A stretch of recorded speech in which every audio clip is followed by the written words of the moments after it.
My name is Adam Paul. I've never been in the Army and have no military training. I was born in Brooklyn, New York. I've spent 3 years working at a Reformed Jewish summer camp. I spent time as a pizza delivery boy. I've survived 4 years in the New York City public school system. I've been down fire escapes and up fences, through turnstiles and over barricades. I've been through a traumatic divorce and a stint of rebellion. I am Urban Survivor Man.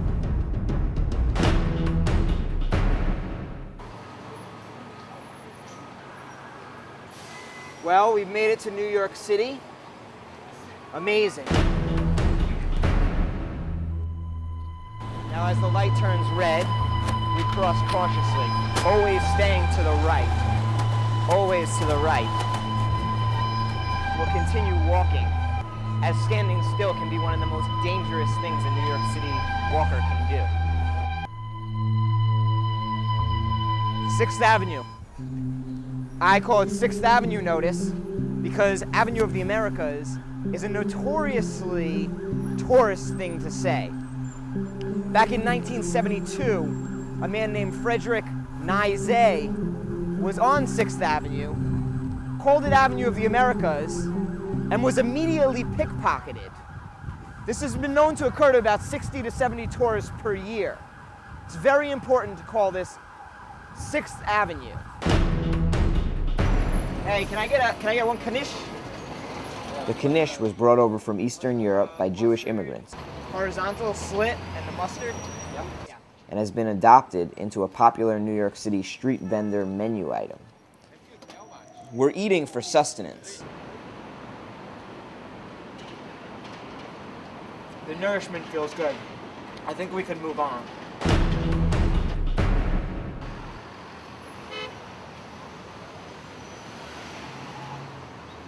Now, as you can see, I'm not getting a taxi. You may be asking yourself, why is he not getting a taxi? I'll tell you in three reasons why.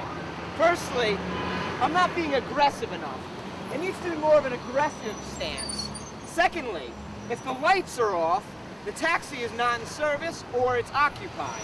It's important to look for the light on if you want to hail a cab. When you do hail a cab, if you are lucky enough to get one, it's important to remember that this is not a negotiation process. You enter the cab, you tell the cabbie where you want to go. It's not asking the cabbie where you want to go. You don't ask him to roll down his windows. It's in and out. As it gets to be a little hotter here in the city, the easiest thing to do at this point is to take your sweatshirt off.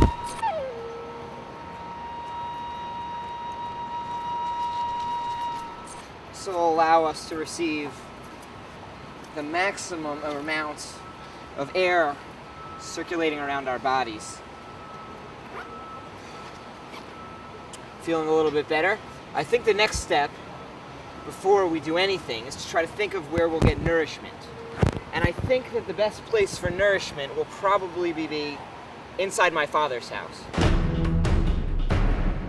This is my father's building. Rumor has it, the notorious gangster Al Capone lived here in the 1920s. Some of the most important information that an urban survivor could know is the passcode to their apartment building. Normally, these are 4 digits. However, mine is 5.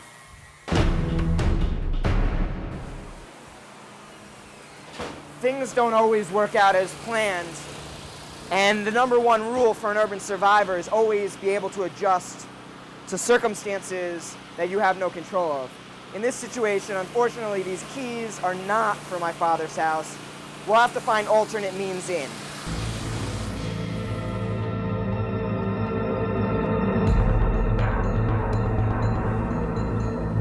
Well, we've reached a bit of an impediment.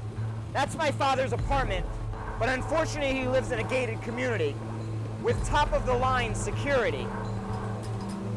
It's going to be tough to penetrate, but I think that what we'll have to do is try to make our way over this fence and in through that window. Once we can get over the fence, the window should be able to be lifted and we will be able to get access. Let's give it a shot.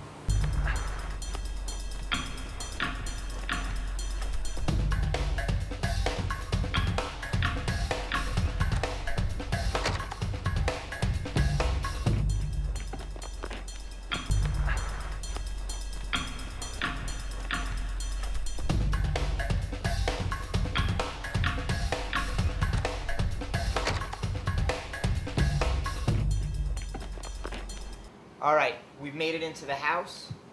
Now, it's important that we remain calm and decide what the next phase of our plan will be. I'm going to sit down and rest for a while, gather up some strength, and then prepare my shelter for the night. It's about 3 feet by 8 feet with a air sealing device located at the north end.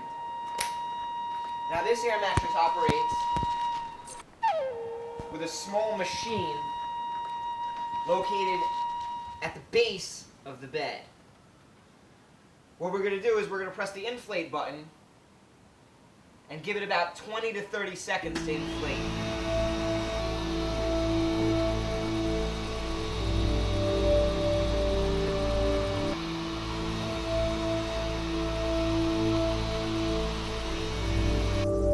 Well, sometimes the spirits are just with you out here in the urban.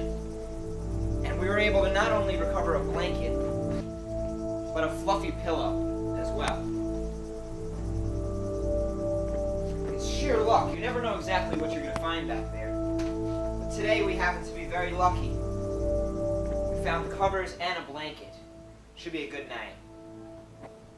Good night.